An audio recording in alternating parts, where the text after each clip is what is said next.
Dear students, তোমাদের প্রত্যেককে আমার ইউটিউব চ্যানেলে স্বাগত। তোমরা অলরেডি দেখেছো বা জেনেছো আমি একটা সিরিজ শুরু করেছি 500 বাক্যের ট্রান্সলেশন, মানে 500 বাংলা সেন্টেন্সের ওয়ানলাইনার ট্রান্সলেশন তোমাদের জন্য শুরু করেছি, যাতে তোমাদের বেসিক যে ডেসক্রিপটিভটা স্ট্রং হয়, বেসিক ডেসক্রিপটিভ ইংলিশটা যাতে তোমরা ভালো লিখতে পারো এবং ট্রান্সলেশন বা প্রেসি বা রিপোর্টগুলো যাতে ভালো করতে পারো। কারণ ট্রান্সলেশন ভালো করলেই সে রিপোর্ট বা প্রেসিও ভালো লিখবে, এটা ধরা হয়ে থাকে। দেখো, একটা বিষয় আমি তোমাকে বলবো যে আমরা অলরেডি 40টা পর্যন্ত করেছিলাম অনলাইনে ট্রান্সলেশন, আজকে 41 থেকে 55। ওকে, তো আমরা 41 থেকে 55, এর পরবর্তী আবার 55 থেকে 70, এইভাবে চলতে থাকবে সিরিজটা। তো আজকে আমরা 41 থেকে 55 আলোচনা করি। তো প্রথম সেন্টেন্স ছিল, দেখো, মেয়েরা সাধারণত প্রসাধন প্রিয়। তাহলে যখন তুমি কোনো একটা ট্রান্সলেশন শুরু করতে যাবে তখন খেয়াল রাখবে যে ওই বাক্যে কোনো আননোন ওয়ার্ড আছে কিনা, বা আমার প্রতিটা ওয়ার্ডের ইংলিশ মিনিং জানা আছে কিনা এবং তার টেন্স কি আছে এটা দেখা। তাহলে এটা কিন্তু দেখো, মেয়েরা সাধারণত প্রসাধন প্রিয়, এটা একটা ইউনিভার্সাল সেন্স বলা হয়ে থাকে। তো সুতরাং এটা সব সময়ের জন্য সত্যি, সুতরাং এটাকে আমরা প্রেজেন্ট টেন্সে লিখব। এবার দেখো, মেয়েরা সাধারণত বলতে কি আমরা জেনারেলি ব্যবহার করি। প্রসাধন বলতে কি, যারা সাজগোজ সৌন্দর্য নিয়ে একটু মেতে থাকে। তাহলে এখানে দেখো টয়লেট টার্মটা ইউজ করা হয়েছে, কারণ টয়লেটের ওয়াশরুম ছাড়াও, মানে আমরা টয়লেট বলতে ওয়াশরুম বুঝে থাকি, বাট টয়লেটের আর একটা সেন্স হচ্ছে কি process of washing, dressing, attending to one's appearance, মানে সাজগোজ নিয়ে সৌন্দর্য নিয়ে একটু মেতে থাকা। তো সাধারণত দেখো কি বলা হয়েছে, তাহলে গার্লস আর জেনারেলি ফন্ড অফ, এটা খেয়াল রাখবে ফন্ডের পরে সবসময় অফ প্রিপোজিশন বসে, কারণ এটা প্রিয় সেন্সে। কিসের সম্বন্ধে প্রিয় তারা, না সাজগোজ নিয়ে প্রিয়, প্রসাধন প্রিয়, মানে ফন্ড অফ টয়লেটস। ওকে, নবপরিণীতা মেয়েটি।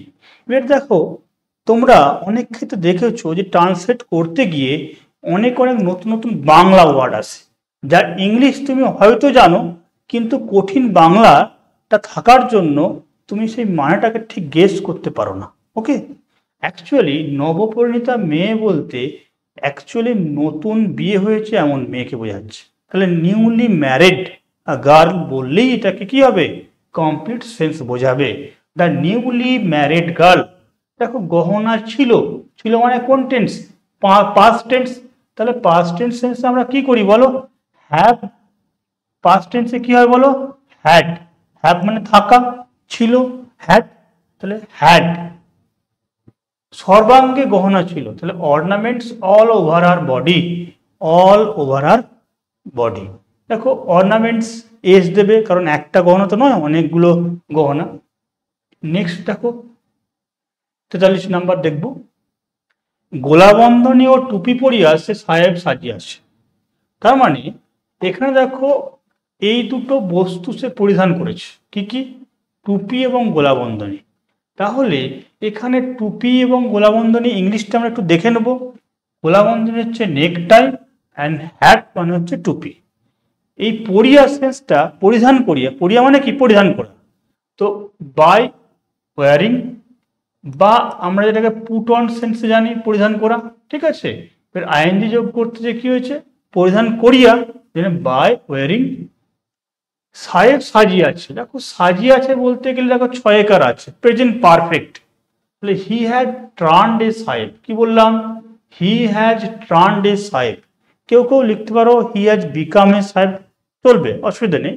কিন্তু হি হ্যাজ টার্ন, যেহেতু পরিবর্তন হয়েছে, সাজিয়ে আছে, হি হ্যাজ টার্নড এ সাহেব by wearing necktie and hat. Okay, রাজকুমারীর মুকুটের ওপর দুইটি উজ্জ্বল নীলকান্তমণি ও একটি রক্তবর্ণ পদ্মারাগমণি জল জল করিতেছিল। দেখ, করিতেছিল মানে কি পাস্ট টেন্সে, তাহলে করিতেছিল পাস্ট টেন্সে। আমরা বাকি একটু ওয়ার্ডগুলোর ইংলিশ মিনিং দেখে নেব। দেখো, রাজকুমারীর মুকুটের উপরে, তাহলে এই পুরো টার্মটা কি হবে, on the crown of the princess, on the crown of the princess. Okay, দুইটি উজ্জ্বল নীলকান্তমণি, নীলকান্তমণি বলতে যেটাকে আমরা নীলা বলে থাকি, দেখো টু ব্রাইট স্যাফায়ার্স, যেহেতু দুটো বলেছে জন্য স্যাফায়ার্স এর সঙ্গে এস যোগ করেছি, এবং একটা রক্তবর্ণ, দেখো এ রেড রুবি, যেটাকে আমরা চুনি বা এখানে কি পদ্মারকমণি বলেছি, তো চুনিও বলতে পারি আমরা রুবি সেন্সে। ওকে, গ্লোয়েড মানে কি, গ্লো থেকে কি, গ্লো মানে জল জল করা, এখানে পাস্ট টেন্সে বলে কি ইডি যোগ করেছি, glowed on the crown of the princess. Clear? সনকা বাটনা বাটিতেছি, দেখো বাটনা বলতে আমরা কি মশলা পেশাই করছে বা গুঁড়ো করছে, তাই তো? সনকা বাটিতেছি, তাহলে কোন টেন্স আছে না, প্রেজেন্ট কন্টিনিউয়াস, করিতেছে হইতেছে। সনকা ইজ পাউন্ডিং, পাউন্ডিং মানে কি পেশাই করা বাটা, এই সেন্সে কি না মশলা, স্পাইসেস। ওকে, মনিকা সূচি শিল্পে খুব পটিয়সী, পটিয়সী মানে কি এক্সপার্ট, কি বললাম এক্সপার্ট সেন্স। তাহলে এখানে মনিকা সূচি শিল্পে খুব পটিয়সী, এটা প্রেজেন্টে লিখবো, হয় সেন্সে।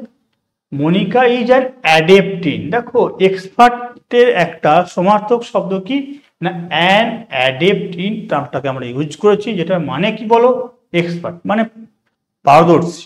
ওকে, ইন এমব্রয়ডারি, এমব্রয়ডারি বলতে কি সূচি শিল্প, মানে ছুঁচ দিয়ে যেটাকে করা হয়ে থাকে, ছুঁচ দিয়ে যে কাজ করা হয়ে থাকে, সুতরাং এমব্রয়ডারি টার্মটাকে বলা হয়েছে। ওকে, পাকিস্তান কাশ্মীর আক্রমণ করিয়াছে, খুব অ্যাটাক বলতে স্টর্ম ওয়ার্ডটা আমরা লিখেছি, পাকিস্তান স্টর্ম কাশ্মীর, আমরা অ্যাটাক বলতে পারি, ইনভেড বলতে পারি, ইনভেডেড বলতে পারি। ওকে, ভারতীয় সৈন্যগণ রণসজ্জায় বেশ করিল, তার মানে কি যুদ্ধ সাজে সেজে উঠেছিল। দ্য ইন্ডিয়ান সোলজার্স, তাহলে ভারতীয় সৈন্যগণ, ড্রিউ আপ, ড্র আপ থেকে drew up, in a battle array, এই ব্যাটেল অ্যারে মানে কি যে যুদ্ধের সময় যে ড্রেস পরিধান করে, যুদ্ধের সাজ, সেটা এই ড্র আপ থেকে মানে কি পাস্ট টেন্সে হয়েছে কি বলো ড্রিউ আপ, বেশ করেছিল বা পড়েছিল, পরিধান করেছিল যে সেন্স। নেক্সট, তিনি বুনিয়াদী শিক্ষার পক্ষপাতী, তার মানে তিনি চাইতেন বা তিনি সাপোর্ট করতেন বুনিয়াদী শিক্ষাকে।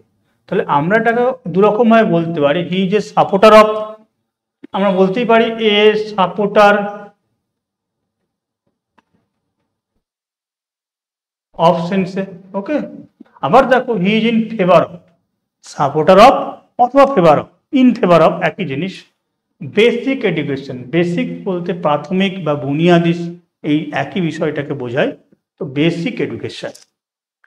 বর্তমানে অনেক স্কুলের শিক্ষার মাধ্যম হিন্দি, তাহলে ইন মেনি স্কুল, অনেক স্কুলের মধ্যে Hindi is the medium of instruction বা এডুকেশন হতে পারে, লেখা যেতে পারে এডুকেশন। নাও শিক্ষার মাধ্যম, তাহলে মিডিয়াম অফ এডুকেশন বা ইনস্ট্রাকশন নাও।